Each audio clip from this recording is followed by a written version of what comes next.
자, 반갑습니다. 이제 시작하도록 하지요. 예, 우리 한번 기도하겠습니다. 하나님 아버지 감사합니다. 주님이 창세로부터 감추었던 것들을 드러내려 하십니다. 하였사온데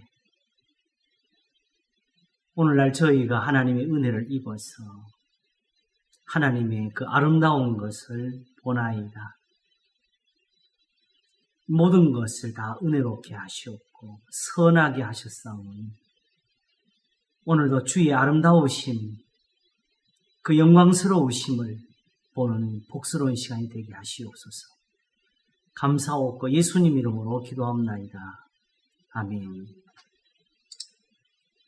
어서 오세요. 방금 시작했습니다.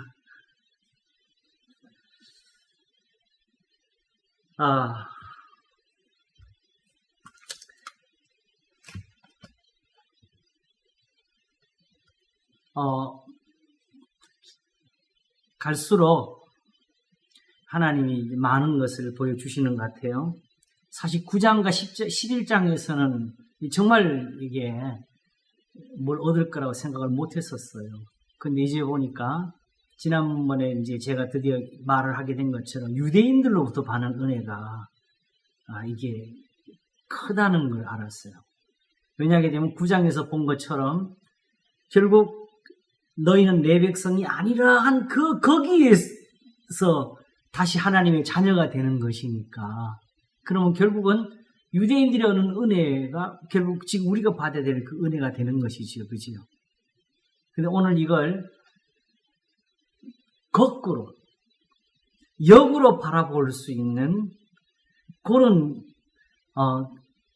시간이 될 것 같아요. 그 11장, 9장과 11장을 보고 나니까 이제 보니 이 로마서가 그냥 9장과 11장에서만 유대인들을 다루는 게 아니었어요. 이 전체가 우리가 이미 본 것처럼 첫째는 유대인에게요 또는 헬라인에게 하면서 한 것이잖아요. 그죠? 다만 특별히 유대인들과 대화를 하면서 자신이 이방인들에게 복음 전하는 것에 대한 그 오해를 여기서 풀어주고 가는 그런 지혜가 필요했던 것 같아요. 그 점에서 이방인을 여기서 언급한 거지.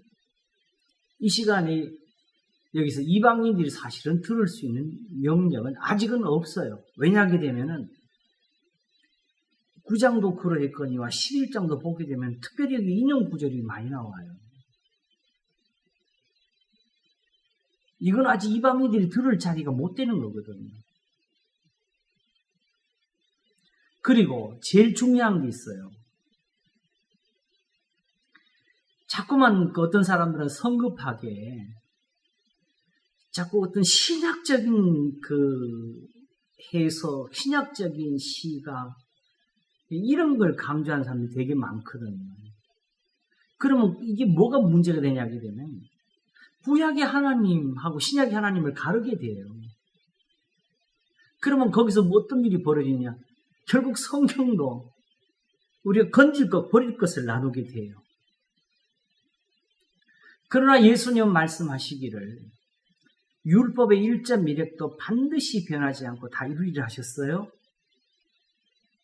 그러면서 그러므로 누구든지 이 계명 중에 특별히 계명이라고 하시면서 지극히 작은 것 하나라도 지키 그렇게 사람을 가르치는 사람은 천국에서 크다 일컬음 받을 것이요 지극히 작은 것 하나도 버리고 그렇게 사람을 가르치는 사람은 천국에서 작다 일컬음을 받을 것이라 했어요. 이 천국도 현재 세상의 일을 지금 말하고 있는 겁니다. 저 나라에 갔을 때는 거기는 이런 계급이나 크고 작음이 사실은 없는 게 그게 진짜 천국이지요.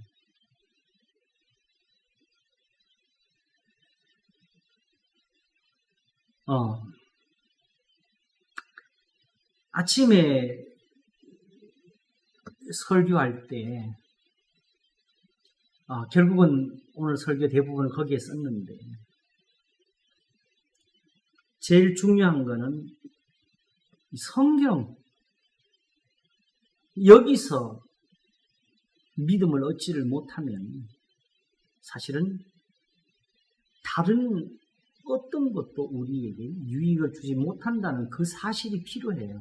이제 교리를 좀 설명하려고 하니까 쉽게 교리의 어떤 것을 발견하고 깨달았다 하는 순간에 그거 가지고 그냥 성경 거기다 끼 맞추는 그런 노력들을 엄청나게 하거든요. 근데 그것들이 결국은 이단을 만들어내고 또 교회에서는 하나님이 악하게 계시는 당을 만들어요. 그래서 제가 이제 보니까 특별히 이런 것들 우리가 다 없애야 돼요.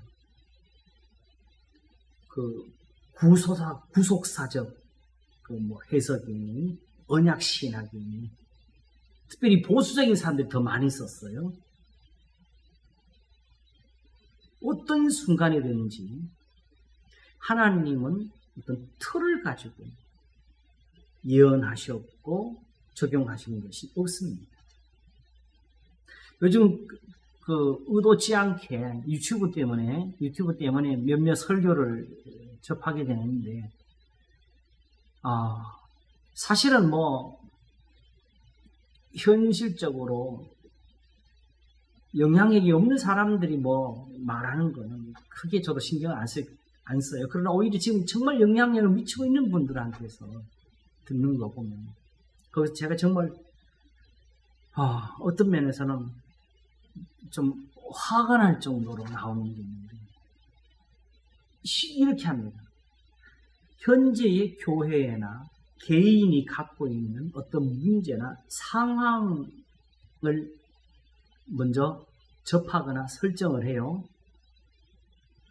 그래놓고 문제는 그 문제를 나름대로 이걸 어떻게 해결하고 어떻게 적응하고 풀 것이냐에 초점을 맞춰가지고 할 때 성경을 인용하게 되는데 그 인용이라는 것이 어떤 성경 말씀의 뜻을 가지고 푸는 것보다는 상황에, 요것과 비슷한 상황에 있는 성경을 가지고 와요. 그러니까 여기서 보게 되면 이렇게 우리처럼 어려움을 당할 때 하나님이 이렇게 해결해 주셨지 않느냐. 그런데 중요한 게 있어요. 이 성경은요, 어떤 적용을 위한 예화나 그런 사례를 적은 것이 아니고 실제로 일어났던 일들이에요. 역사 속에서 단 한 번 일어났던 일들입니다.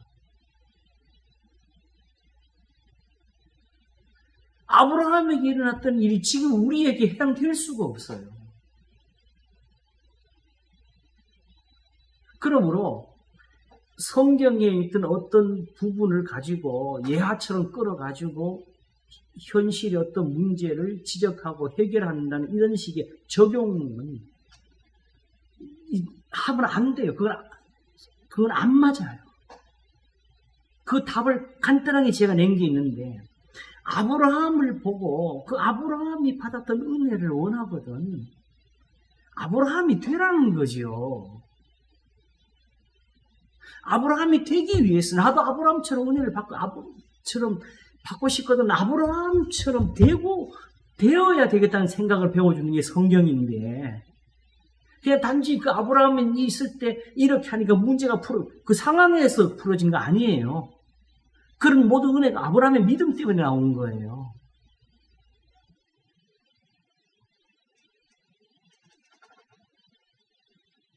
그러므로 어떤 그 적용을 이끌어내는 이런 해석이 어떤 면에서 보게 되면 가장 위험합니다. 차라리 모르는 건 우리가 쉽게 구분해내지요.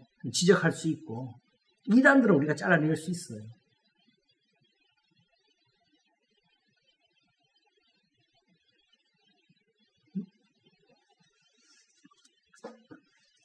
제일 중요한 것은 로마서가 쓰여질 수 있고 기타의 신약이 쓰여질 수 있는 이유는 하나입니다. 하나님의 진실하십니다.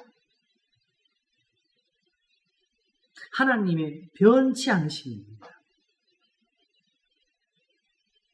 이제 오늘 그 부분이 우리에게 확인이 될 거예요. 그래서 그걸 위해서 그러므로 내가 말하노니 하나님이 자기 백성을 버리셨느냐로 시작한 게 11장입니다. 자, 하나님이 아브라함의 자손들을 안 버리셨으면은 그 구약 성경이 지금 살아있는 거예요? 죽은 거예요? 살아있는 거지요. 이제 지난 시간에 우리가 중요한 걸 풀었는데 사실은 이 11장에서 이제 나중에 온 이스라엘이 돌아오리라는 이 표현이 이제 나와요. 나올 때 사람들은 이걸 현실 속에서 예루살렘의 회복의 시기, 막 역사 이런 것들을 접합을 시키라고 예를 많이 쓰거든요. 결국은 이스라엘이 다 믿게 될 것이 아니냐. 그 말이 안 돼. 왜? 지금 현재 있는 모든 이스라엘 사람들이 다 믿어도 그동안 이미 죽은 사람들이 얼마예요?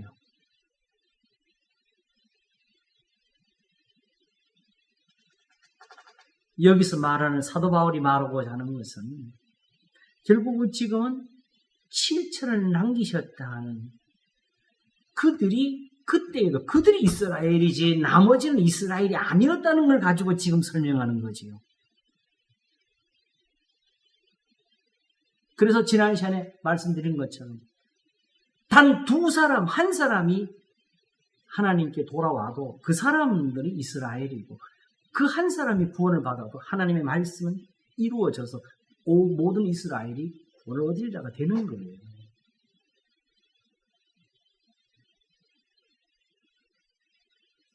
지난 시간에 발견은 참 두려운 것이었는데 저희가 주의 선지자들을 죽였으며 주의 제단들을 헐어버렸고 나만 남았는데 사실 지난번에 요거는 내가 또 안 짚었는데 감히 두려워서 선지자들의 죽음에 대해서 내가 사실은 말하기가 두려워서 말을 안 했는데 자 주의 선지자들을 죽였는데 나만 남았잖아요. 7천이 남는 것처럼. 그치요? 엄밀히 따지면은 지금 저 주의 선지자들을 죽였고 주의 제단을 헐어버린 사람들이 제일 죽이고 싶은 사람이 누구였겠어요? 엄밀히 따지면 엘리야지요.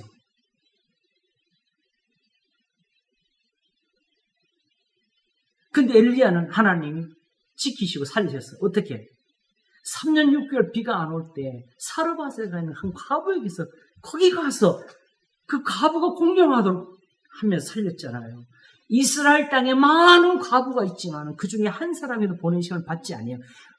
과부가 엘리야를 섬긴 게 그게 그 과부의 복이었지. 하나님이 그 집에 양식을 주셔서 한 일이잖아요.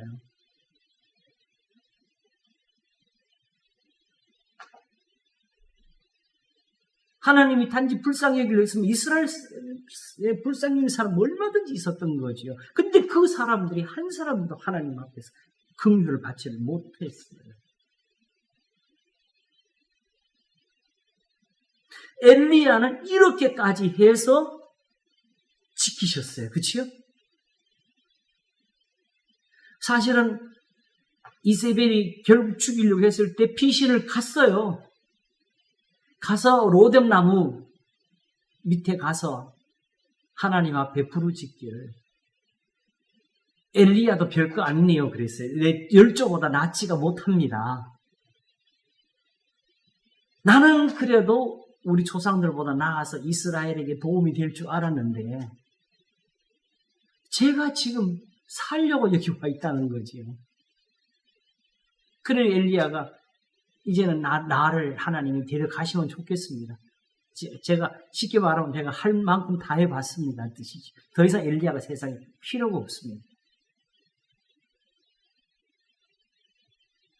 그런 엘리야가 잠들어 있는 것을 천사가 와서 깨워가지고 떡을 먹이고 물을 줬지요. 힘을 내라고. 나만 남았나이다가 이게 하나님이 다 버렸다는 뜻이 아니고 정말로 엘리야는 남기신 거죠. 그걸 이 엘리야를 가장 잘 언급한 성경이 어디 있죠? 야고보서 5장에 엘리야는 우리와 성정이 같은 사람이로되 제가 간절히 기도한즉 하늘이 새 6달 동안 닫혔다 그랬죠? 다시 간절히 기도한즉 하늘이 열리고 비가 내렸다고. 왜 그 말을 했어요? 믿음의 기도는 병든 자를 구원하리니 하면서 의인의 기도는 역사하는 많으니라를 배워주기 위해서 그 말을 한 거지요. 그래서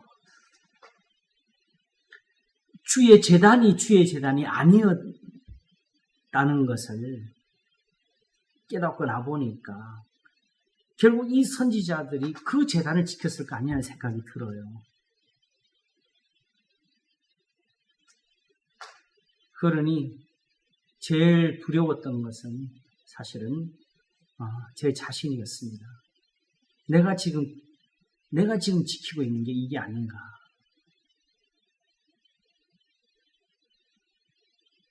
적어도 7천은 하나님이 남기셨는데 숫자가 중요한 게 아니에요. 이거 자꾸 숫자 노름하시면 안 돼요.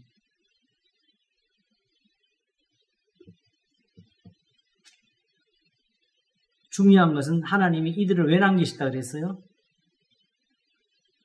4절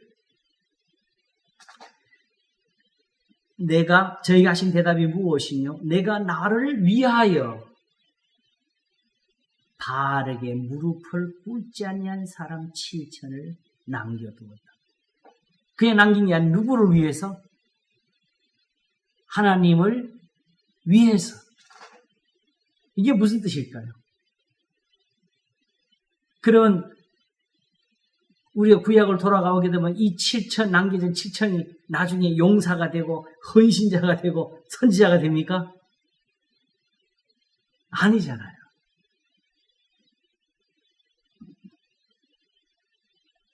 하나님이 자기를 위해서 하시는 게 뭐죠?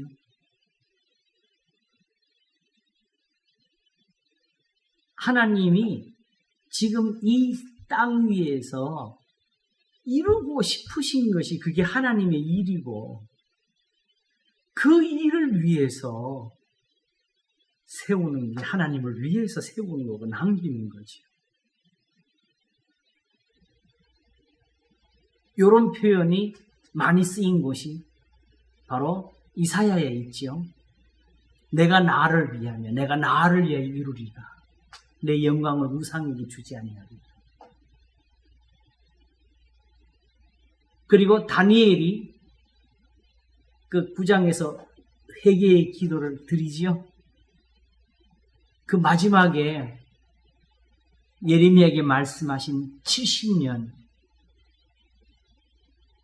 차면 돌이키리 하신 말씀대로 이루어 달라고 하면서 뭐라고 하느냐. 주 자신을 위하여 하시옵소서 그랬어요.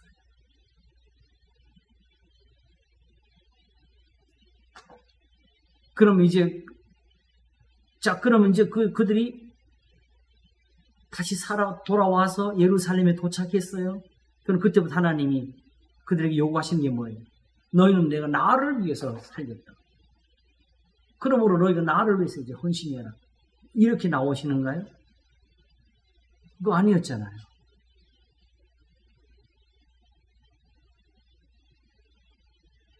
하나님이 뜻하신 거 있고 원하신 거는 사실은 디모데전서 2장에 잘 나와 있는데 하나님은 모든 사람이 구원을 얻으며 진리를 아는데 이르기를 원하시느라. 그리고 지금 이 7천을 남기시는 때에 하나님의 뜻은 7천이 아니라 이스라엘 전체를 다 살리고 싶은 거예요.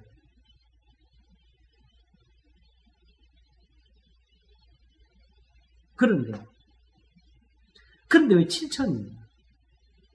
저들은 불의했고 이들은 바르게 무릎을 꿇지 먹지를 않고 있는 게 요게 중요한 거지요. 왜? 이들을 건지는 게 이게 하나님 앞에서 의로운 일이고 저들은 벌 주는 것이 하나님의 공의가 되는 거지.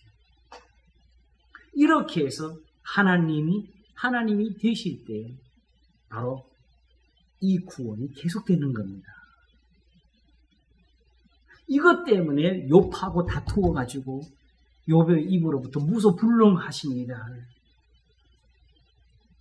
들으시기까지 그와 다투고 싸우신 거지요.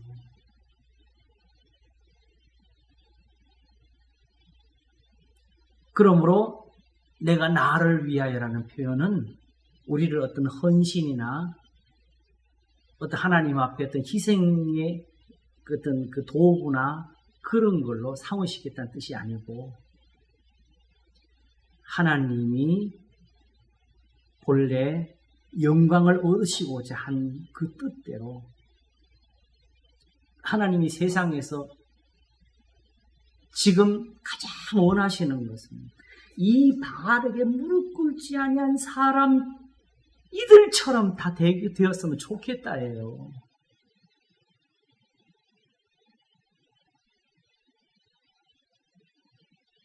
자, 바알에게 무릎 꿇지 않은 사람을 한번 따져보겠습니다. 이 사람들은 왜 바알에게 무릎을 꿇지 않았겠어요? 단지 바알은 우상이니까? 이때는요, 바알에게 무릎 꿇은 사람들은 왜 꿇었겠어요? 저들은 차라리 안 믿으면 안 믿지. 왜 거기 가서 무릎을 꿇고 자식을 바치면 살아요? 저들대로 고난이 심했고요. 자기들대로 두려웠고요. 간절해서 그런 거예요. 구원이 필요했어요, 저들에게. 그런데 이 주의 재단에서는 응답이 없으니까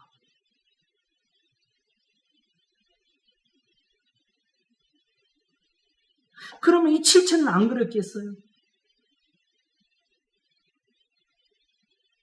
그러면 단지 바알은 우상이야 섬기면 안 돼 이 정도로 해서 그걸 안 섬겼겠어요? 똑같은 심정으로 구원은 하나님께 있다고 믿으니까 이렇게 되는 거지요. 견딘 거지요. 위협도 있었을 것이고 유혹도 있었을 것이고 결국은 단지 바알에게 절을 안 했다는 것이 아니라 이들은 하나님의 말씀을 지키고 살았다는 걸 의미하는 거예요.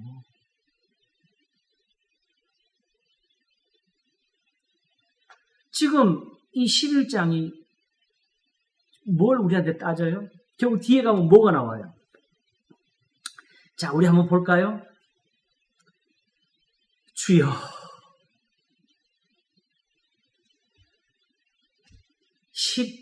11절부터 한번 보겠습니다. 그러므로 내가 말하노니 저희가 넘어지기까지 실족하였느뇨? 그럴 수 없느니라. 저희의 넘어짐으로 구원이 이방인에게 이르러 이스라엘로 시기나게 함이니라. 이건 좀 더 다시 한번 더 살필 거예요. 저희의 넘어짐이 저희 넘어짐이 세상의 부유함이 되며 저희의 실패가 이방인의 부유함이 되거든 하물며 저희의 충만함이 돼요. 지금 기가 막힌 말이죠. 근데 이것도 이제 잘 따져야 돼요.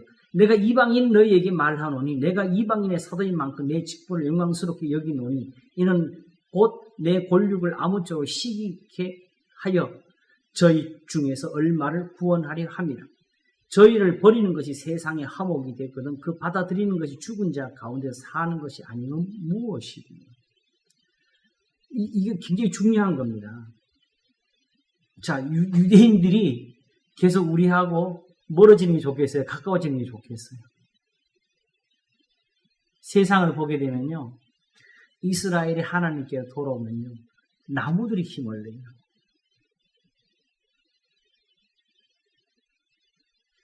어제 오늘도 그냥 지금 이스라엘이 지금 팔레스타인하고 지금 사실 전쟁에 지금 들어갔는데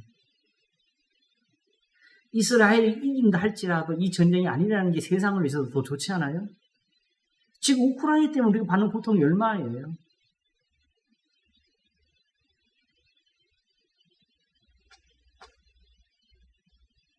하나님의 자녀들이 세상에 있으면 세상의 고통에서 함께 벗어납니다. 그게 8장에 나오는 거죠. 17절을 보겠습니다. 16절부터 제사하는 처음 익은 곡식가루가 거룩한 즉 떡덩이도 그러하고 뿌리가 거룩한 즉 가지도 그러하니라. 또한 가지 얼마가 꺾여졌는데 돌감람 나무인 내가 그들 중에 접붙임이 되어 참감람 나무 뿌리에 진액을 함께 받는 자가 되었은즉 그 가지들을 향하여 자긍하지 말라. 자긍할지라도 내가 뿌리를 보존하는 것이 아니요 뿌리가 너를 보존하는 것이니 하면서 결국 이제 이방인들을 향해서도 오히려 경고가 들어가요. 그러면 내 말이 가지들이 꺾이는 것은 나로 접붙임을 받게 하려 함이라 하리니 옳도다.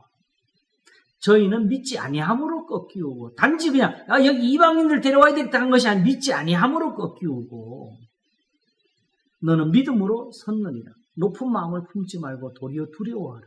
하나님 원 가지들도 아끼지 아니하셨은즉 너도 아끼지 아니하시리라. 그러므로 하나님의 인자와 어미를 보라. 넘어지는 자들에게는 어미가 있으니 너희가 만일 하나님의 인자에 거하면 그 인자가 너희에게 있으리라. 그렇지 않으면 너로 찍히는 바 되리라.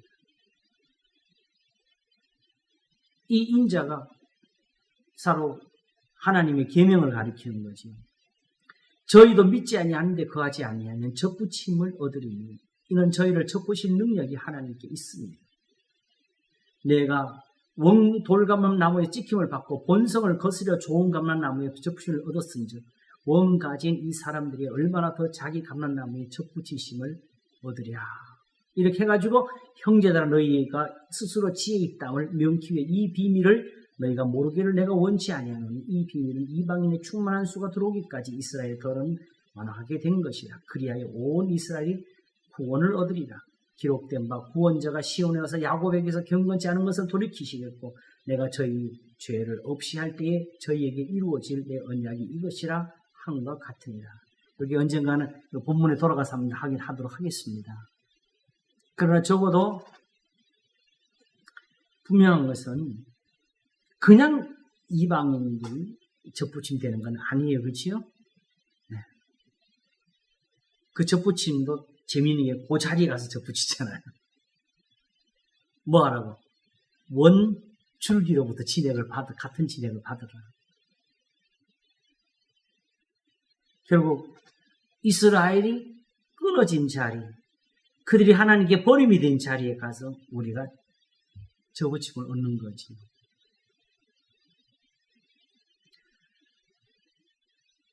그러므로 하나님께서 이제 하시는 것은 결국 바르게 무릎 꿇지 아니한 사람 7천을 남겨두었다 하시는 그 수에 우리도 들어가는 것을 배워주는 것이지요. 그러면 현재 교회의 위치가 나오는 거지요.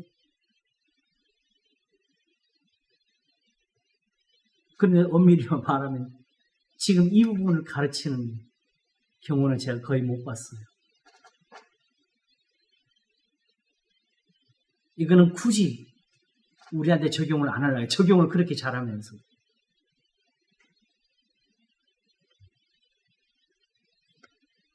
그러므로 원가지들도 아끼지 아니했다는 게 뭐예요? 결국 그들이 불순종이잖아요. 그렇죠? 이 7천을 들지 못한 이유잖아요. 그러면 너희도 결국 뭐예요? 여기 들지 못하면 잘린다는 거지.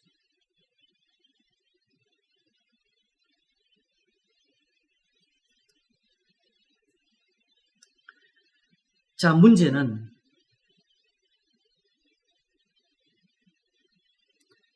요 부분에서 제가 하나 깨달은 게 하나 있는데요. 요 답이 나왔어요. 이방인이 없으면 유대인의 구원이 없다.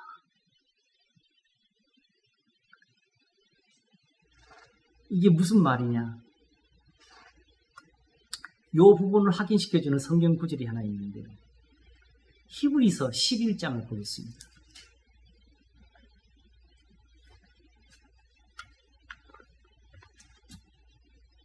히브리서 11장 제일 마지막을 보겠습니다.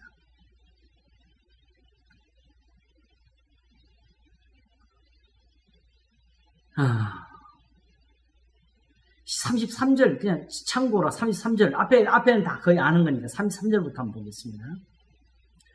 저희가 믿음으로 나라들을 이기기도 하며 의를 행하기도 하며 약속을 받기도 하며 사자들의 입을 막기도 하며 불의 세력을 멸하기도 하며 칼날을 피하기도 하며 연약한 가운데서 강하게 되기도 하며 전쟁에 용맹되어 이방 사람들의 진을 물리치기도 하며 여자들은 자기의 죽은 자를 부활로 받기도 하며 또 어떤 이들은 더 좋은 부활을 얻고자 하여 악형을 받되 구차히 면하지 아니하였으며 또 어떤 이들은 희롱과 채찍질뿐 아니라 결박옥에 갇히는 시험도 받았으며 돌로 치는 것과 톱으로 켜는 것과 시험과 칼에 죽는 것을 당하고 양과 염소의 가죽을 입고 유리하여 궁핍과 환난과 학대를 받았으니 이런 사람은 세상이 감당치 못하도다 하면서 저희가 광야와 산중과 암혈과 토굴에 유리하였느니라. 이 사람들이 다 믿음으로 말미암아 증거를 받았으나 약속을 받지 못하였으니 이는 하나님이 우리를 위해 더 좋은 것을 예비하였은지 우리가 아니면 저희로 온전함을 이루지 못하게 하려 하시니 이런 표현이 나왔어요. 요거 좀 이상하지 않으세요? 지금 이 사람들이 믿음을 따라 죽었어요. 그렇죠? 환난도 당하고 고난도 겪고. 그런데 우리가 아니면 저희로 온전함을 이루지 못하게 합니다. 이게 뭐예요? 이 사람들 믿음이 뭔가 좀 부족했다는 거예요. 지금 히브리 11장은 뭐 하는 거예요? 오히려 12장 1절을 가면서 이름으로 우리 부른 가지 둘러싸 허다한 증인들이 있다고 지금 쓰는 거잖아요.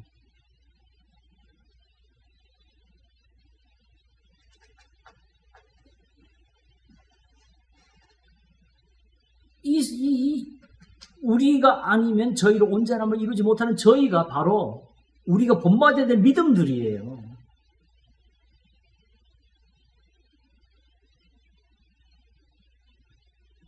근데 왜 우리가 아니면 저희로 온전함을 이루지 못하게 하려는 얘기가 되지요?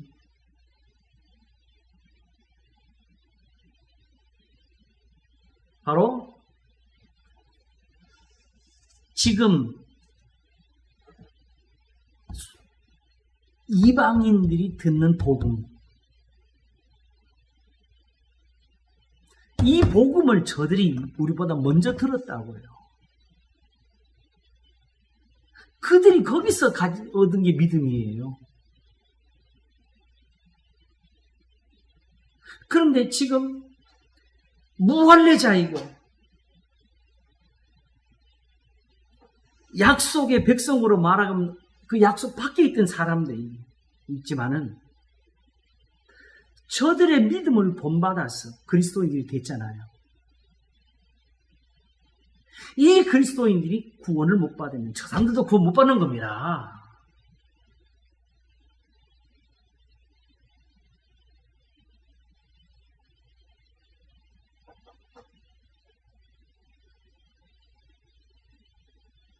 지금 이 사도 바울이 전하는 이 복음으로 구원을 얻지 못하면 아브라함도 구원을 못 받아요.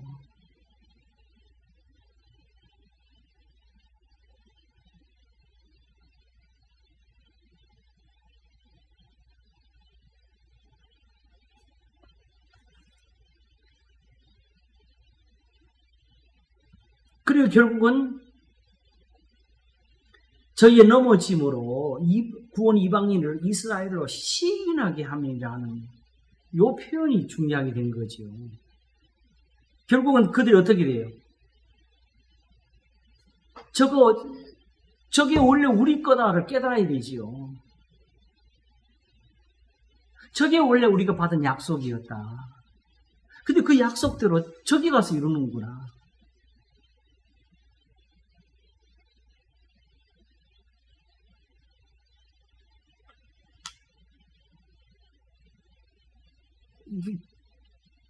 지금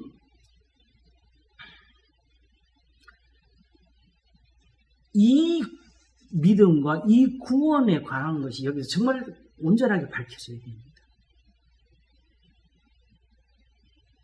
우리가 아니면 저희를 온전함을 얻지 못하게 하려 합니다.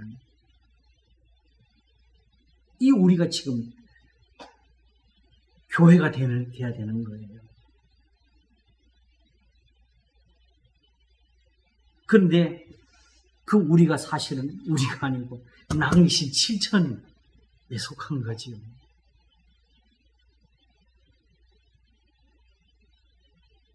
그러므로 하나님이 이제 저들을 버리고 너희들을 택했다 이런 식의 해석은 안 됩니다.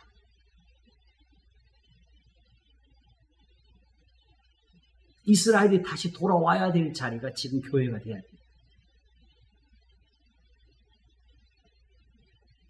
그러므로 우리가 있는 자리는 오히려 거꾸로 이스라엘이 끊어진 자리에 가 있어야 되는 거예요.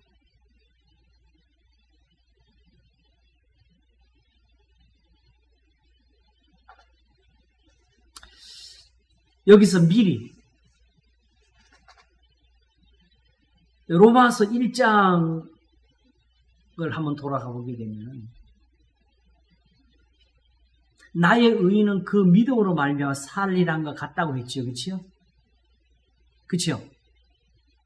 자, 근데 그렇게 하면서 로마서 구체적으로 이게 믿음이다 하고 어떤 믿음에 대한 설명을 준 적이 있습니까? 혹시 기억나는 거 있어요? 저도 그 생각을 못했었는데 여기 11장에 오고 나니까 그게 보여요. 자, 1장을 한번 돌아가 보겠습니다. 그냥 28절부터 보겠습니다. 또한 저희가 마음에 하나님 두기를 싫어하며 이 부분이 바로 저게 하나님이 선지자들 이스라엘을 칠 때 나오는 이야기예요. 그 구절을 제가 성경에서 봤는데 그걸 내가 다시 확인시켜 드릴게요.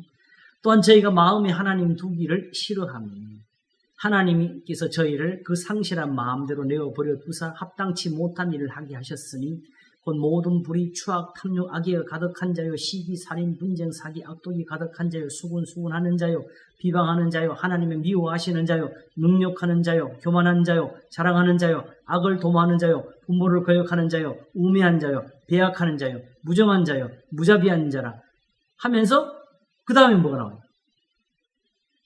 저희가 이 같은 일을 행하는 자는 사형에 해당하다고 하나님이 정하심을 알고도 자기들만 행할 뿐 아니라 또한 그 일을 행하는 자를 옳다는 믿잖아요. 그렇죠? 이걸 안다 그랬죠? 그럼 믿음이 어디서 나와야 돼? 여기서 나와야죠.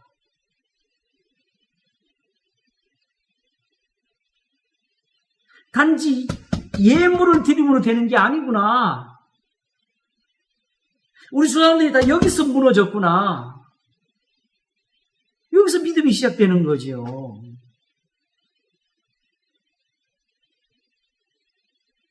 그런데 이제 그러므로 이스라엘은 여기서 이제 돌이켜야 되는 거죠. 11장이 말씀한 대로 하게 되면 그렇죠? 그 이방인은 어떻게 돼야 돼요? 에베소서를 한번 보겠습니다. 2장.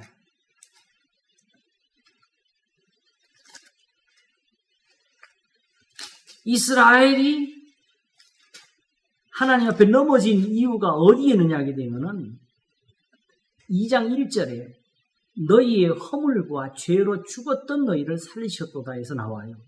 어떻게? 그때 너희가 그 가운데서 행하여 이 세상 풍속을 좇고 공중의 권세 잡은 자를 따랐으니 곧 지금 불순종의 아들들 가운데 역사하는 영이라면서 전에는 우리도 다 그 가운데서 바로 이스라엘이에요.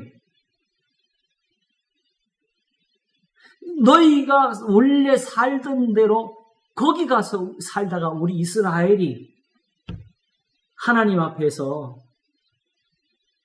본질상 진노의 자녀가 되었었다. 나도 그랬다고. 바울이 그랬죠. 그게 로마서 7장에 있었죠.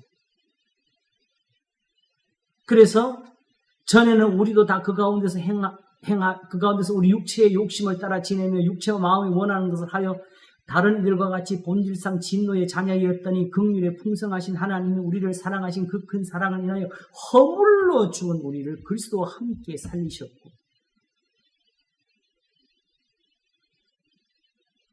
이걸 말하는 거지요. 그러므로 여기서 그리스도와 함께 살리셨고가 이제 사실 풀어지는 숙제. 근데 이걸 우리는 아예 그냥 회개나 이런 걸 다 없애버리고 그냥 하나님 앞에서 하나님을 영접, 인격적으로 고백하고 신앙을 가졌다는 그 자체로 그냥 다 그걸 구원으로 풀어버렸다고. 네가 하나님은 한 분이신 줄 믿느냐? 잘하는 거다. 귀신들도 믿고 떤다는 이 말이 있는데 성경에. 결국은 우리를 이렇게 살리신 거예요. 그러면 결국 이방인들은 어떻게 가야 돼요? 우리하고 같이 가야죠. 이 표현이 1장에서 나왔는데요. 자, 11절부터 보겠습니다. 1장 11절. 모든 일을 그 마음의 원대로 역사하시는 자 역사하는 자의 뜻을 따라 우리가 예정을 입어 그 안에서 기업이 되었으니 이는 그리스도 안에서 전부터 바라던 우리로 이스라엘이죠. 유대인들 그의 영광에 찬송이 되게 하심이라 하면서 바로 이방인들 그 안에서 너희도 똑같은 거예요. 진리의 말씀 여기서 복음의 정체가 나타나요. 진리의 말씀이 바로 뭐예요? 곧 너희의 구원의 복음을 듣고 그 안에서 또한 믿어 약속의 성령으로 인치심을 받았으니 하면서 이런 우리의 기업, 이스라엘의 기업의 보증이 되어서 그 얻으신 것을 구속하시고 그 영광을 찬미하게 하려 하십니다. 하나님이 나를 위하여라는 말은 아직도 이스라엘도 내가 아직도 안 버렸다는 뜻이 거기에 들어가 있는 겁니다. 하나님이 영광을 얻으셔야 될 이유는 세상이 하나님을 알도록 하신다는 뜻이에요. 보고 좀 믿으라. 하나님을 보이기를 원하시는 거예요. 눈으로 볼 수 없는 분들. 그들이 손으로 만질 수 있고 눈으로 볼 수 있게 하시는 건데 뭐처럼 보디발이 요셉을 보고 하나님이 그와 함께 하시면 보는 것 같고 블레셋 왕이 아브라함을 보면서 하나님 너와 함께 계시다는 것 같고 바로 느부갓네살이 다니엘을 보면서 하나님을 아는 것 같고 고레스가 이스라엘을 풀어주면서 하나님께 가서 기도해달라 하는 것 같고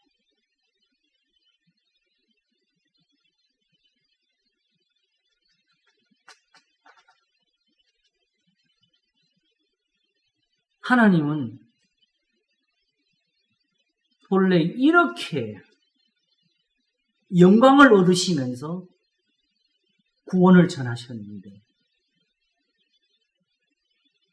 선지자들의 시대에는 사실은 그게 끊어졌었죠.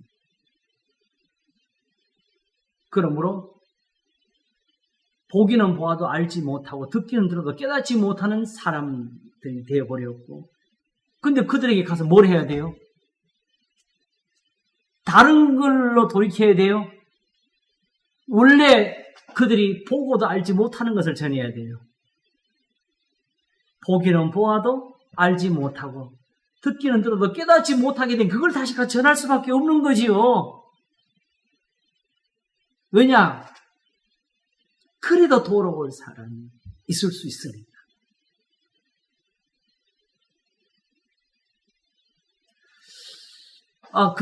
지금 그 구절들이 예수님이 비유를 말씀하실 때 그게 적용이 돼 있어요. 그죠?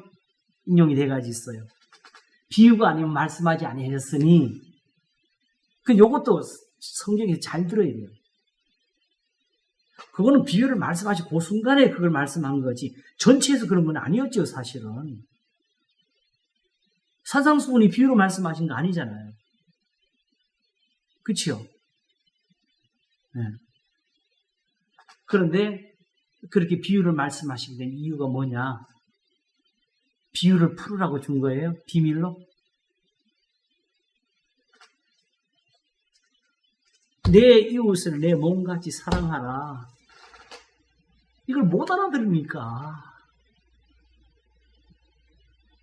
이걸 알아들어야 되는데 눈으로 보고 그들의 입에 있고 마음에 있는 것도 못 알아들으니까 그걸 깨닫도록 비유를 주신 거지요. 그러므로 이제 비유를 가지고 비유풀이 한 사람들은 문제가 큰 사람들이에요. 비유는 이제 보니까 예수님 비유는 비유가 아니고 그대로 말씀입니다. 그 자체에서 예수님 설명해 주세요. 심지어 이런 사람이 있어. 지금 그 유튜브에 그게 나와 있어요. 예수님이 씨 뿌리는 비유하실 때 뭐라 그랬어요? 좋은 밭과 나쁜 밭을 가지고 비유하셨잖아요. 근데 굳이 거기다가 제목을 달아놓기에는 이거는 예수님이 밭을 설명하신 게 아니라고. 뭔 말입니까 도대체? 비유를 하실 때 설명까지 주셨는데도 그걸 다르게 해석을 해요.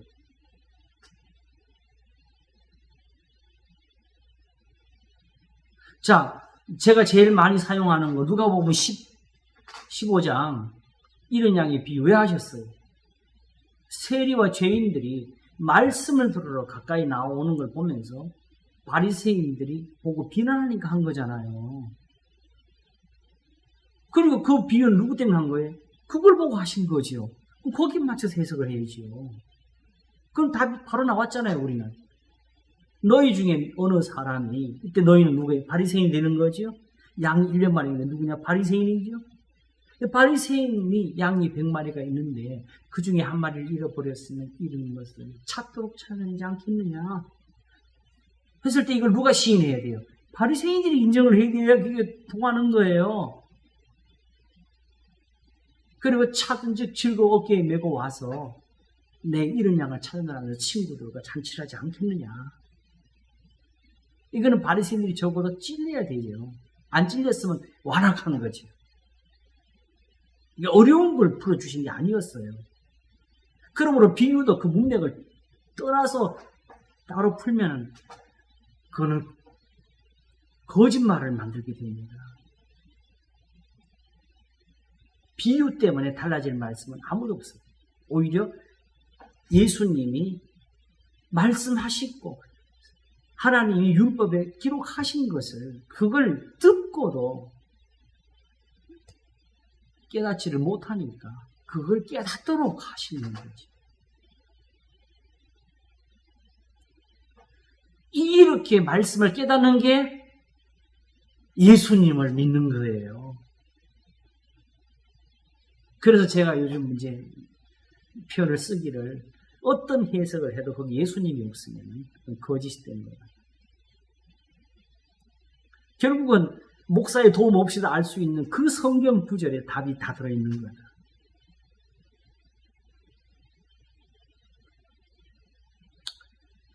자, 그러므로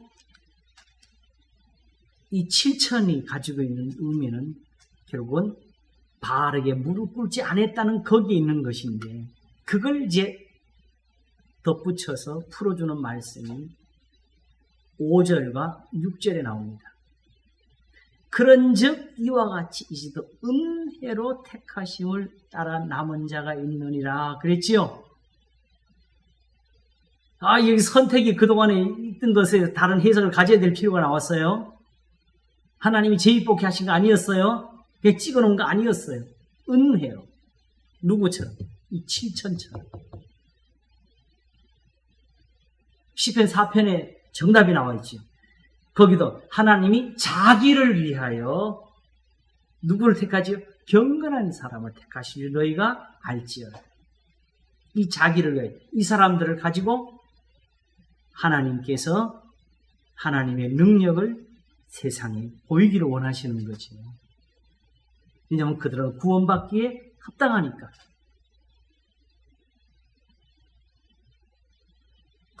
자, 그러면 이제 바로 적용을 들어가겠습니다.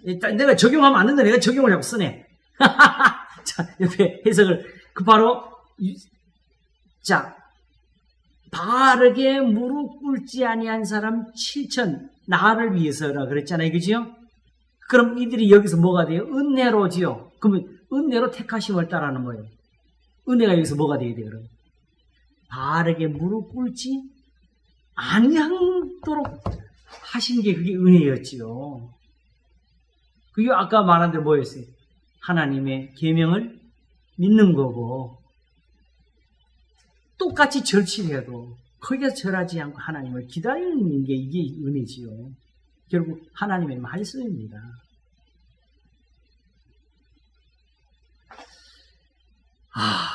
제가 요새 의도치 않게 재밌는 것을 발견했어요. 성경에 이 은혜라는 표현이 다른 데 가면 다른 말로 표현되는 걸 봤어요. 베드로전서 2장을 한번 가보겠습니다.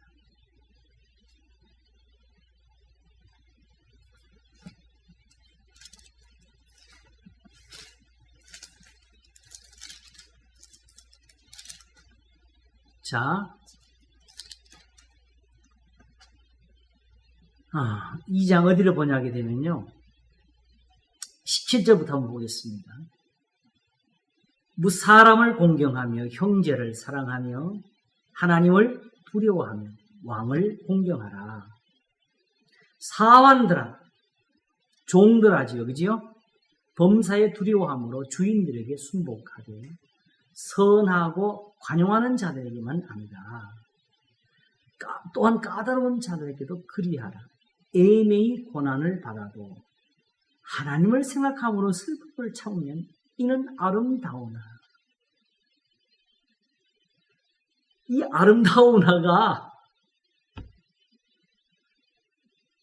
이게 은혜로구나.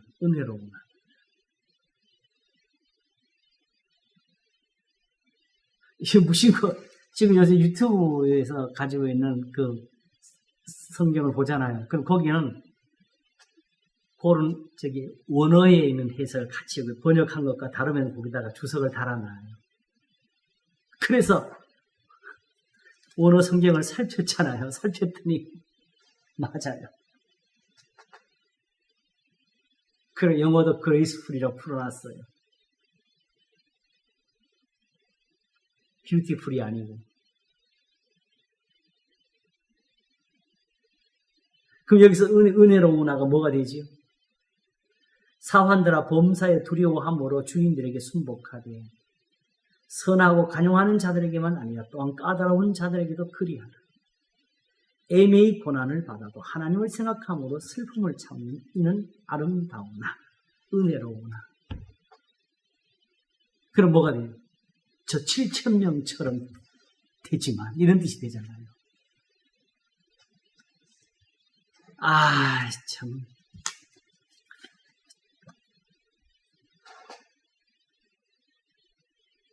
그래서 그걸 이어가지고 죄가 있어 매를 맞고 참으면 무슨 칭찬이 있으리요.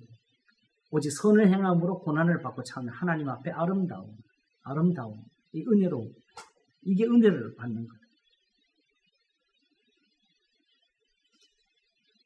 이를 위하여 너희가 부르심을 받았으니 이렇게 은혜를 얻으라고 부르심 받았다는 거지. 정말 안 그래도 우리가 이제 알게 된 뜻을 이렇게 알게 되니까 그냥 너무 좋은 것 같아요. 확실하고. 주여, 좀 이해가 되세요? 여기는 또 빠져있네. 그리고 이것을 사도 바울이 받아가지고 결론을 짓는 부분 가볼까요? 바로 5장 10절.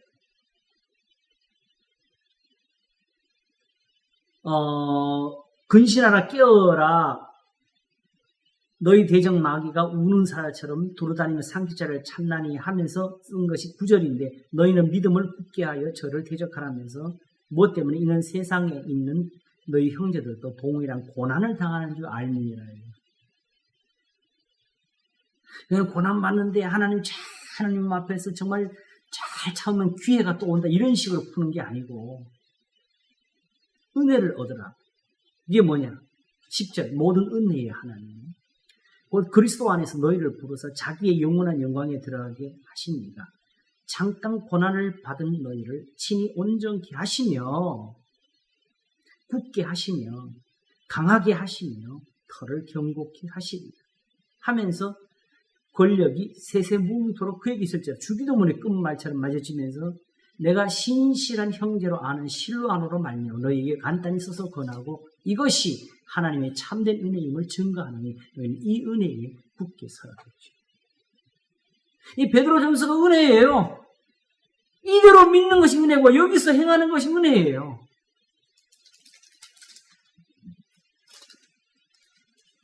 로마서 8장에서 하나님의 뜻대로 부르심을 입은 자들에게는 모든 것이 합력하여 구원을 선을 이루어냈지요. 그걸 3장을 가보면 이렇게 되지요. 8절에 마지막으로 말하노니 너희가 다 마음을 같이하여 체휼하며 형제를 사랑하며 불쌍히 여기며 겸손하며 악을 악으로 욕을 욕으로 갚지 말고 도리어 복을 빌라. 이를 위하여 너희가 부르심을 입었다고 했지요. 그렇지요? 부르심의 이유가 있는 거예요. 왜? 이는 복을 유혹으로 받게 하려 하십니다. 복 받게 하려고 이렇게 하십니다. 그러므로 하나님의 뜻대로 부르심을 입은 게 뭐예요? 이렇게 하나님 앞에 순종하는 거지요. 이걸 가지고 시편 34편을 이었어요. 그러므로 생명을 사랑하고 좋은 날 보기를 원하는 자는 하면서 시작하잖아요. 혀를 금하여 악한 말을 그치며 그 입술로 계율을 말하지 말고 악에서 떠나 선을 행하고 화평을 구하여 이를 좇으라. 주의 눈은 의인을 향하시고 그럼 의인이 뭐라는 거예요? 이걸 좇는 사람들이지요. 이게 의인의 믿음이지요. 이것이 바로 의인은 그 믿음을 살리라지. 그의 귀는 저의 강구에 기울이시되 주의 낯은 악행하는 자들을 향하시니 하면서 또 너희가 열심으로 선을 행하는 누가 너희를 해하리요. 이게 같이 연결되는 거예요. 그래서 결국 이 말을 어떻게 완성하느냐. 바로 그러나 의를 위하여 고난을 받으면 복 있는 자니 저희의 두려워하는 함을 두려워 말며 소동치 말고 너희 마음에 그리스도를 주로 삼아 거룩하게 하고. 옆에 나오는 거지, 그죠? 그리스도를 주로 삼아 거룩하게 하는 거는 사실은 2장에서 이미 시작을 했어요. 2장 1절에 그러므로 모든 악독과 모든 괴율과 외식과 시기와 모든 비방하는 말을 버리고 가난한 아이들 같이 순전하고 신령한 저절 사모하라. 이는 이로 말미암아 너희로 구원에 이르도록 자라게 하려 합니다. 아직 이것도 완성은 아니에요. 이걸로 오히려 구원이 자라도록 하는. 왜? 이렇게 해서 믿음이 만들어지니까 결국 계속 이 믿음으로 살아가야 된다는 뜻이죠. 너희로 구원에 이르도록 자라게 하려 함이라. 너희가 주의 인자하심을 맛보았으면 그리하라.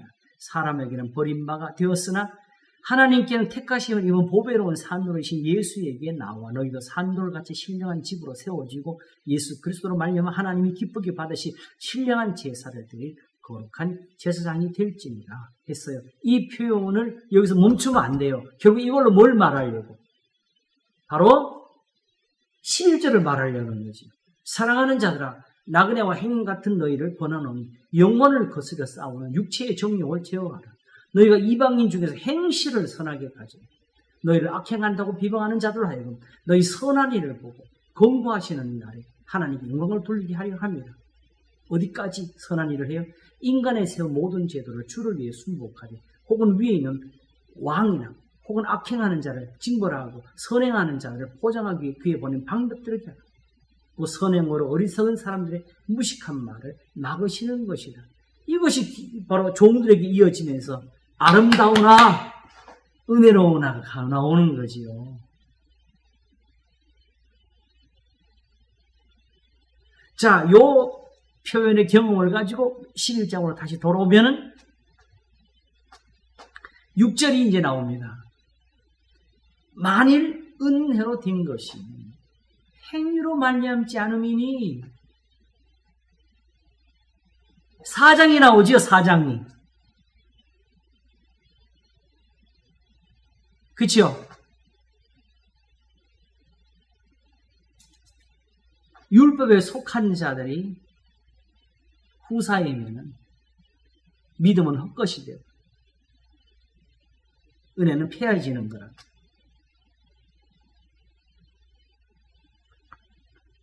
자, 다시 보겠습니다. 만일 은혜로 된 것이면 행위로 말미암지 않으니 그렇지 않으면 은혜가 은혜 되지 못하느니라.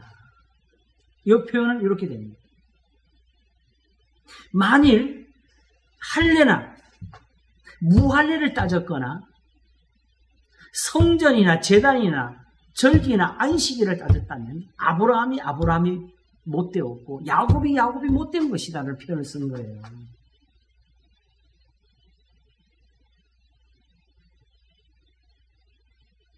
이스라엘이 되는 길은 저 제사와 예물이 있었던 게 아니다.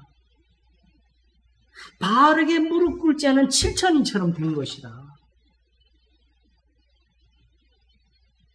이때에 주의 제단이 다 헐어졌는데 저들이 어디서 예배를 드려요?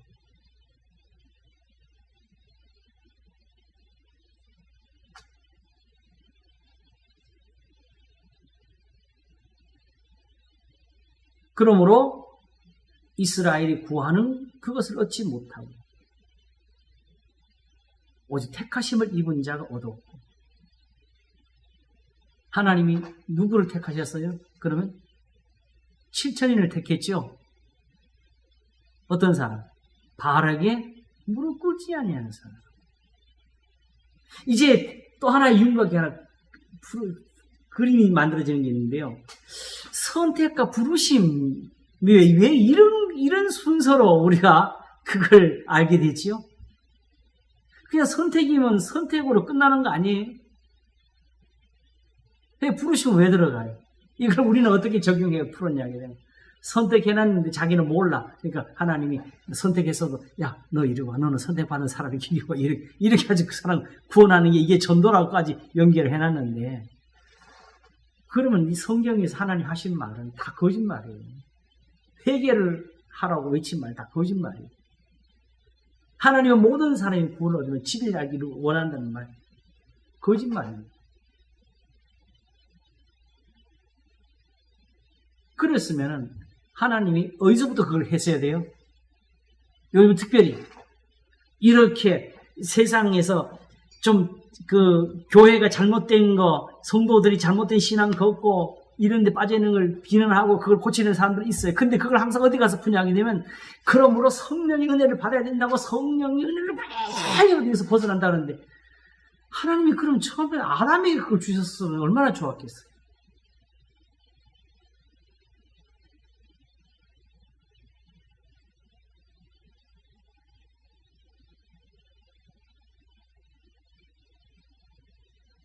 사도 베드로가 성령을 못 받았나 봐요.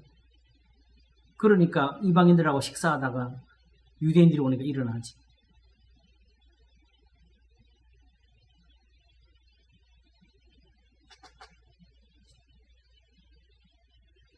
베드로전서가 오히려 말하기를 하나님의 뜻은 너희의 거룩함이라면서 이것을 거역하는 자는 그에게 성령을 주신 하나님을 거역하는 거라고 했잖아요. 성령을 받은 사람들이 거역을 한다고.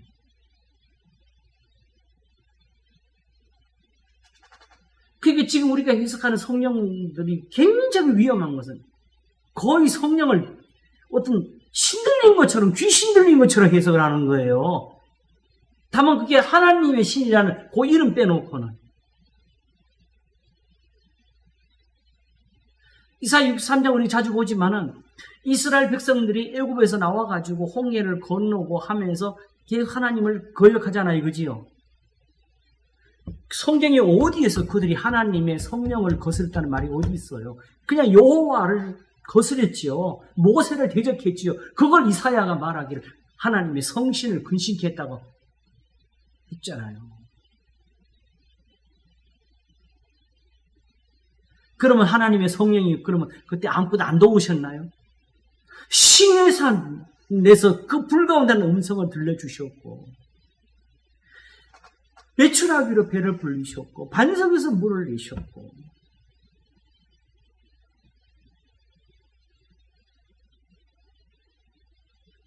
지금 우리가 경험하는 성령이 이거보다 확실합니까?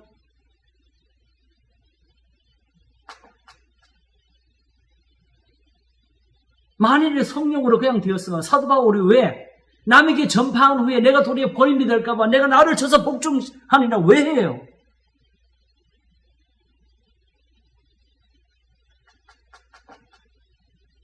어떻게 빌립보서 2장에서 두렵고 떨림으로 너희 구원을 이루라는 말을 왜 해요? 그 사람들 성령을 안 받아서 그래요?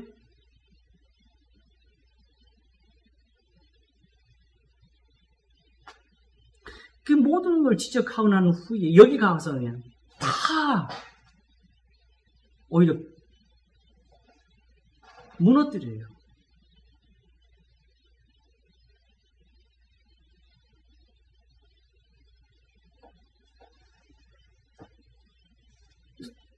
아까 말했듯이 어떤 상황에 맞는 비슷한 걸 찾아가지고 적용을 하면서 그 상황조차도 그 일어난 이유를 되지를 않고 있다.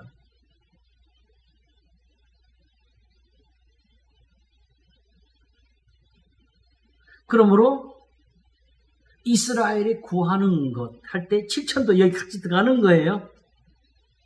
원래는 주의 선지자들을 죽이고 제단들을 허는 사람들이 다 이스라엘이니까 그들이 원래 다 얻고자 하는 이 은혜가 여기 있었다고. 근데 그럼 본질은 뭐였어요? 주의 제단들을 헐 때 잘못된 거예요? 아니면 본질적으로 처음부터 그 제단에 가서 절한 것부터 잘못된 거예요?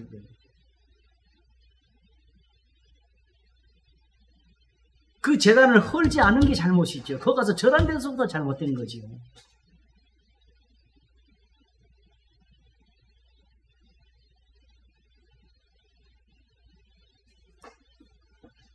그 제단에서는 이런 은혜를 못 얻습니다. 왜냐하게 되면 거기 그 제단에서 하나님을 바라게 했으니까 하나님이 버린 곳에서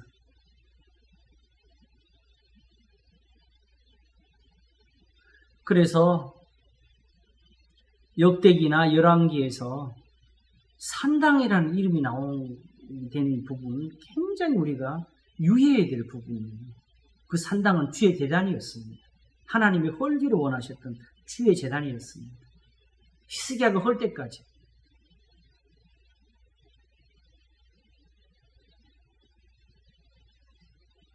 그러므로 여기 은혜라는 표현은 은혜로 된 것이면은 행위로 말미암지 않음에 의해서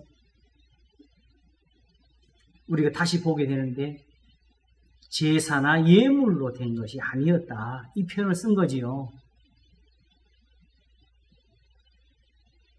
그리고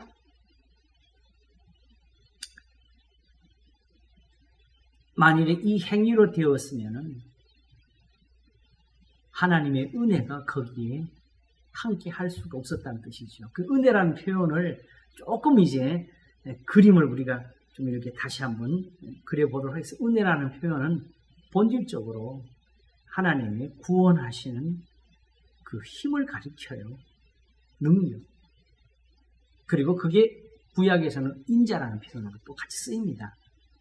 정확히 말하면 엄밀하게 뜻으로 따지게 되면 약간의 차이를 가지고 자비도 있고 긍휼도 있고 인자도 있고 은혜도 있고 진리도 있지만 이 모든 것이 다 결국은 하나님의 말씀에서 하나가 됩니다.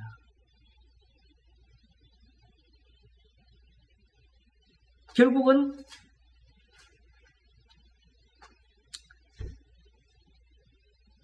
아까 1장에서 본 거 하나님의 정하심을 알고도 해서 믿으면은 사실은 바로 12장 올 수 있는 거 아니에요? 그러므로 형제들아 내가 하나님의 모든 자비하심을 너희를 권하노니 너희 몸을 하나님이 기뻐하시는 거룩한 산제사로 드리라. 이 바로 올 수 있는 부분이었지.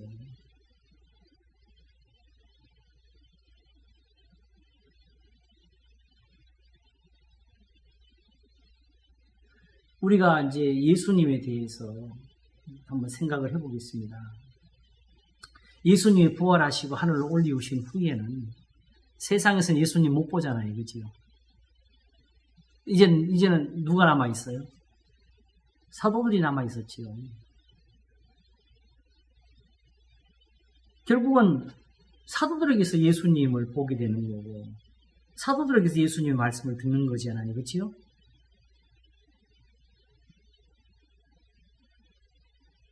결국은 예수님도 이렇게 해서 전파되고 이렇게 해서 믿음이 된 이유가 뭐겠어요?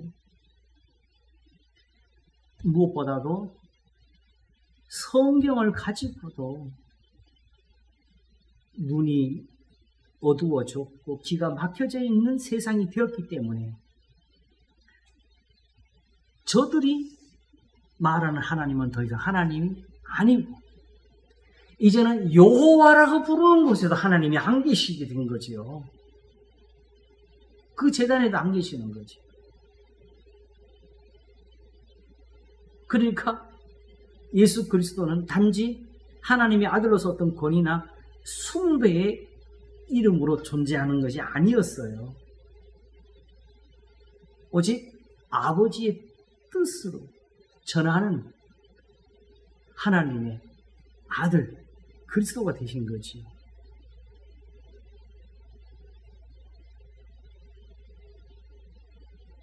그래서 본질에서 중요한 것은 구원은 달라진 게 하나도 없어요. 하나님께 있습니다. 처음부터 하나님께 있은 것처럼 지금도 하나님께 계시고 성령이 와서 더하는 거 아무것도 없습니다. 자, 성령이 하나님의 뜻대로 성도를 위해 간구하심이라 그랬죠? 그러므로 성령이 더하는 게 뭐가 있어요? 그 하나님의 뜻대로 부르심을 입은 자들이 이미 있었는데 그 하나님의 뜻을 지금 저버리고 사는 세상에 그 하나님의 뜻대로 성도를 위해서 구해주시는 거잖아요. 그러면 또 도로 그 조상들처럼 되라고. 왜냐하면 조상들에게 함께 하시던 성령이었어요. 그때도 성령이 도우셔가지고 그 의에 이르게 하셨던 거지요. 똑같은 거예요. 그런데 이제 삼위일체를 좀 몇 번이라도 우리가 좀 확실히 해놓고 할 필요가 있어서 시작하고 보니까 지금 우리가 성령 하는 그 자리에 제일 문제가 사실은 성령이 존재하는 곳에서 하나님이 없어요. 예수님이 사라졌어요. 그게 성령 매달리면 그리고 그 성령에 의해서 얻는 신앙은 예수님이 주는 것하고 달라요. 그게 중요한 거지. 그리고 본질적으로 그 성령은 성령이 아니다라는 거죠.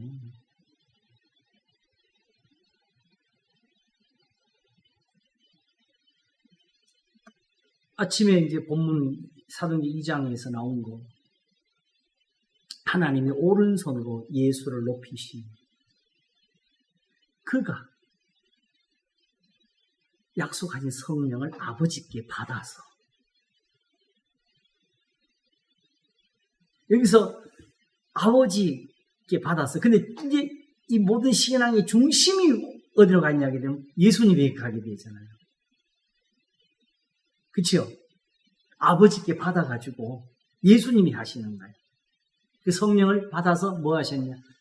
성령을 주신 것이 아니라 성령을 받아서 지금 가지고 있는 은사를 예수님이 나눠주신 거예요. 성령이 은사를 나눠주는 게 아니에요.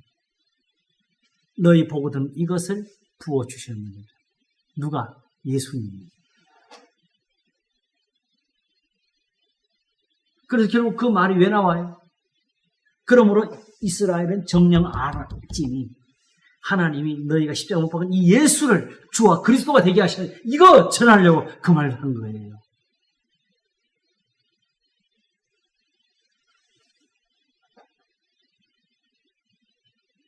삼위일체의 제일 큰 위험은 삼위를 동일한 신성을 부여해놓고도 각각의 숭배의 의미를 두는 거.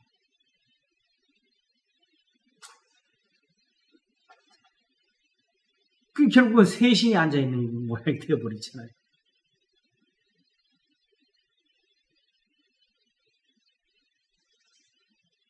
진짜로 위험한 거죠. 예수님은 왜 아버지와 하나이시냐?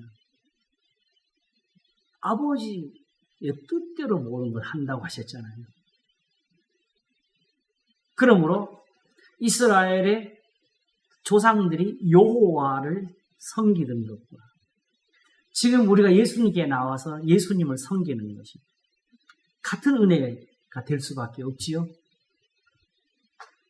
그리고 성경의 어느 곳에서도 이렇게 예수님을 주로 섬기는 것을 우리한테 전하고 있지. 이 성령이 사도들과 함께 하셔가지고 이 기록을 주시면서도 성령의 은혜를 받으라고 안 했어요. 그리스도의 은혜라고.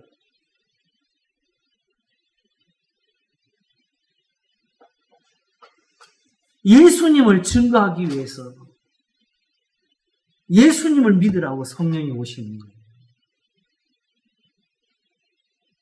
그러므로 성령이 오셔도 예수님만 있게 되는 거예요. 하나님이 저 하늘에 계셔도 예수님만 이제 믿으라고 하시는 거예요. 하나님의 뜻입니다. 아버지의 뜻입니다.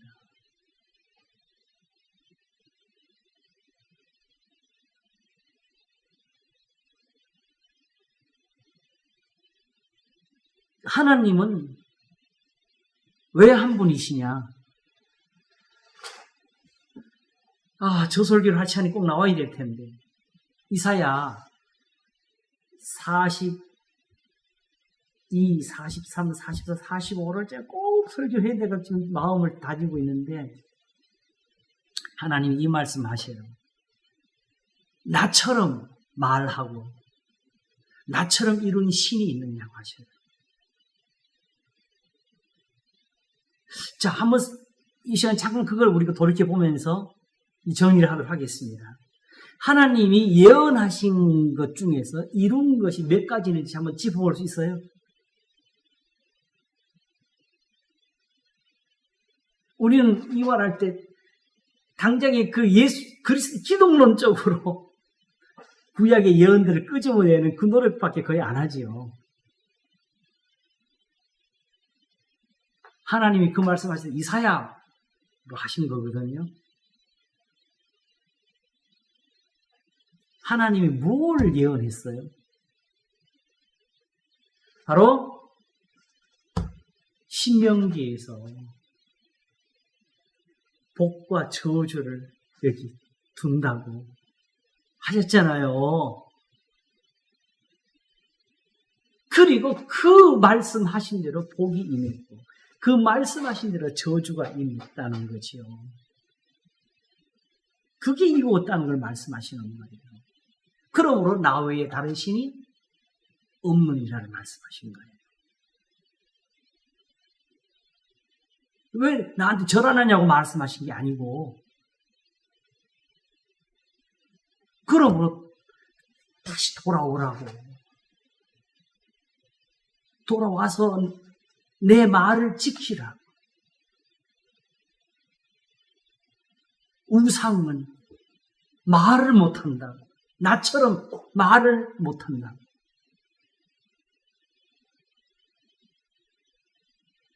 내 말은 그냥 말을 하면 그거 이루는 거 보여주면 봤지? 내 말이 이렇게 이루는 거 봤지? 이거 해주는 게 아니고 내 말에는 교훈이 있어가지고 너희들을 살리는 게 나온다고. 우상은 그걸 못 해준다고. 너희들이 지금 이렇게 주의 제단을 헐어도 돌아만 오라고. 결국 그걸 돌이키려고 주의 제단을 헐고 남은 사람인데 그들을 돌이키려고 엘리야를 보내가지고 바알과 아스라 선지자들을 죽이고 하늘에서 불이 내려오게 하는 걸 보이시면서 여호와 그는 하나님이시로다. 여호와 그는 하나님이시로까지 보여주신 분이 하나님이시잖아요. 내 백성이 아닌 자를 내 백성이라 하시면서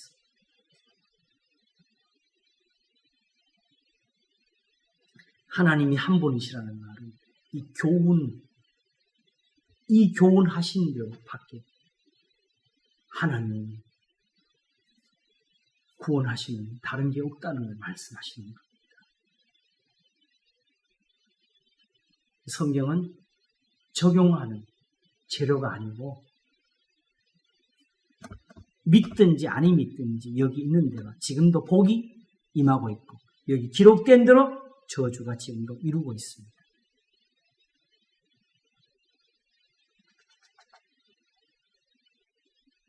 이걸 행위라도 또 여기서부터 행위 본능 가지고 따지시면 안 돼요. 이미 모든 범죄한 사람들을 이 7천에 들지 못한 사람들을 돌이키시려고 엘리야를 보낸 거잖아요.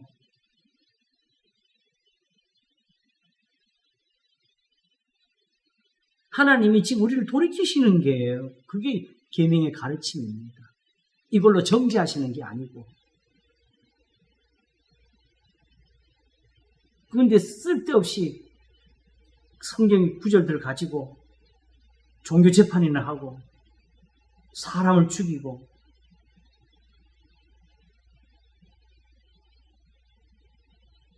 그것보다는 아브라함이 되고 다윗이 되어서 저 사람들에게 하나님의 구원을 보였어야지요. 전에 우리가 저기 시편 105편에서 아브라함과 이삭과 야곱을 선지자라 내 선자를 만지지 말라 하는 거, 다치지 말라 하는 그 말씀을 들었는데 사도행전 2장에 보게 되면 다윗을 가리켜서 그는 선지자라고 합니다. 그래서 또 어떤 사람들은 가서 혹시 다윗이 어디서 예언했나 그런 장면만 찾으려고 했어요. 다윗의 삶이 예언입니다. 하나님의 말씀이 이루는 것이 거기에 보이는 거죠.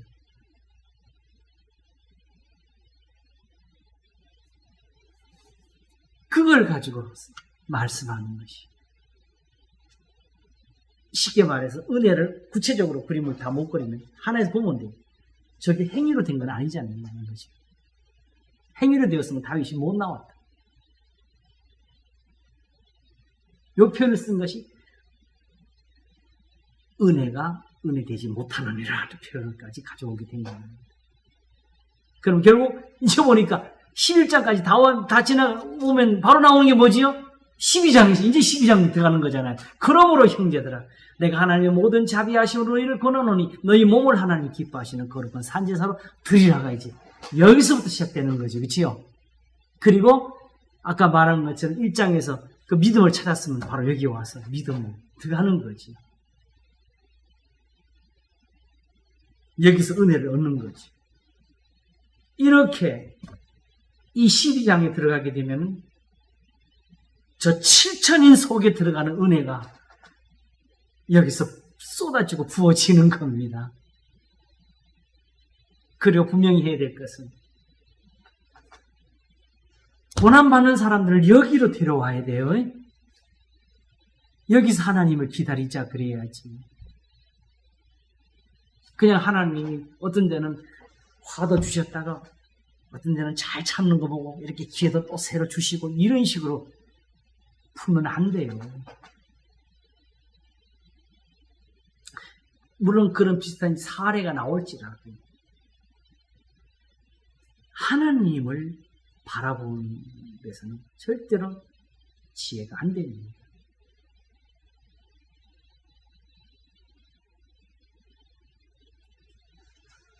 자, 그러므로 7천은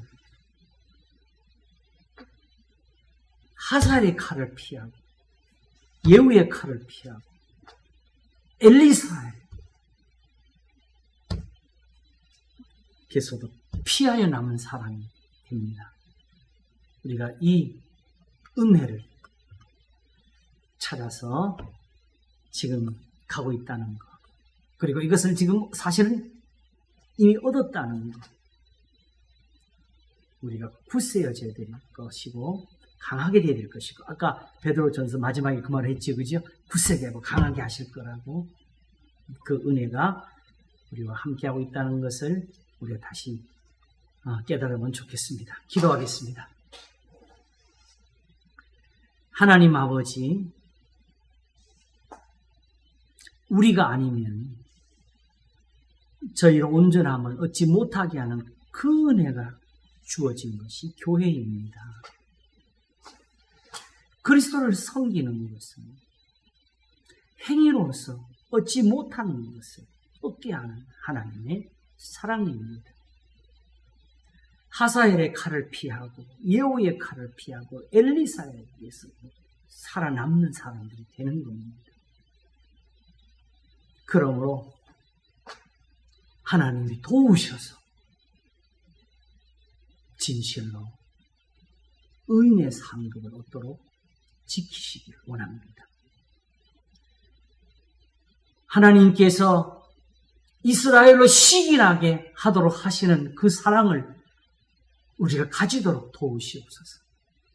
감사하고 우리 주 예수 그리스도 이름으로 기도하옵나이다. 아멘. 감사합니다. 수고하셨습니다. 고맙습니다. 할렐루야. 감사합니다. 평안하시고.